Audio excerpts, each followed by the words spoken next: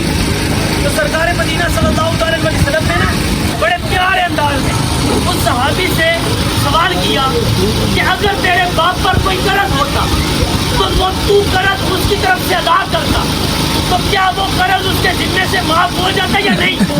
صحابی عرض کرتے یا رسول اللہ معاف ہو جاتا۔ تو سرکار نے ارشاد فرمایا جس طرح وہ قرض تیرے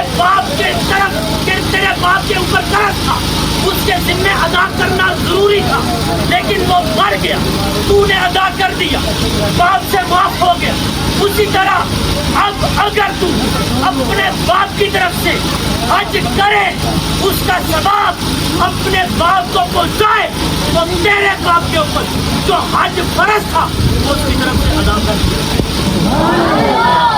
سالے ثواب کرنا یہ کوئی آج کل کے بزرگوں کا طریقہ نہیں، یہ سرکار کا اپنا طریقہ، سرکار کے صحابہ کا طریقہ، اجماع امت ہے اس پر کہ اس سالے ثواب کرنا جس بھی حال میں۔ یہ ضروری نہیں ہے کہ بڑا سا اہتمام کیا جائے، ٹھیک ہے، کوئی بکرا پکایا جائے، موٹا گوشت پکایا جائے، پانی رکھ کر نہ بڑے ہوئے چنے رکھ کر اس پر بھی سالے ثواب کرو تو یہ سالے ثواب کرو۔ سالے ثواب کا مقصد کیا ہے؟ یہ بخشے مرے ہوئے کے لیے بخشش کی دعا کرنا، اس کے لیے بلندی درجات کی دعا کرنا۔ یہ جو ہے فلاں ہے بتاؤ جی، 7 ڈشاں رکھو جی، ٹھیک ہے، سوٹ بھی رکھو جی، پیسے بھی رکھو جی، یہ آج کل مولویوں نے طریقہ ہو سکنا ہے، شریعت شریعت میں اندر اتنا کوئی غلط نہیں، ٹھیک ہے، شریعت کے اندر کیا ہے کہ سالے ثواب کرو، مرے ہوئے نے واسطے بخشش کی دعا کرو، ٹھیک ہے، سوٹ رکھنا، 7 ڈشاں پوریاں کرنا، چھولے بھی رکھو جی، پراٹھا بھی رکھو جی، زنانی موئی ہے تو زنانی نہ سوٹ رکھو، جنا مویا تو جنے نہ سوٹ رکھو، پھر مولوی کے پیسے بھی دو، ٹھیک ہے، اس کی آپ خدمت کرنا چاہتے ہیں کریں، لیکن کیا ہے کہ یہ دعا کے اندر اسے لازمی قرار دینا یہ ضروری نہیں ہے۔ ضروری کیا چیز ہے؟ کچھ پڑھ کر اس کے لیے سارے ثواب کرنا ضروری یہ چیز۔ اور سرکار مدینہ صلی اللہ علیہ وسلم کی آخری چیزیں پڑھ، حضرت ابو ہریرہ رضی اللہ تعالیٰ عنہ اس حدیث پاک کے راوی اور کتاب کا نام ہے صحیح مسلم شریف۔ حضرت ابو ہریرہ فرماتے ہیں کہ سرکار مدینہ صلی اللہ تعالیٰ علیہ وآلہ وسلم نے ارشاد فرمایا کہ انسان جب اس دنیا سے چلا جاتا ہے تو اس کا نامہ اعمال منقطع ہو جاتا ہے۔ یہ 3 چیزیں ایسی ہیں کہ جو انسان دنیا میں یہ عمل کر جائے، مرنے کے بعد قبر میں اس بندے کو اس کا فائدہ پہنچتا رہتا ہے۔ بات سے کہیں گے سبحان اللہ، ارے تو سبحان اللہ، جس کا قواد نہیں کہ یہ ہو گیا تو سبحان اللہ۔ سرکار نے ارشاد فرمایا پہلا عمل یہ کہ وہ کوئی صدقہ جاریہ کر دے۔ پہلا عمل کیا کہ وہ کوئی صدقہ جاریہ کر جائے۔ صدقہ جاریہ کیا؟ کوئی مسجد بنوا جائے، کوئی مدرسہ بنوا جائے، کوئی سرائے بنوا جائے، یہ صدقہ جاریہ کہ انسان نے اپنی دنیا کے اندر اپنی زندگی کے اندر یہ عمل کر دیا، اب اگر دنیا سے چلا بھی گیا، مسجد بنوائی، جب تک لوگ اس مسجد میں نماز پڑھتے رہیں گے اس کو ثواب ملتا رہے گا۔ مدرسہ بنایا، مدرسے کے اندر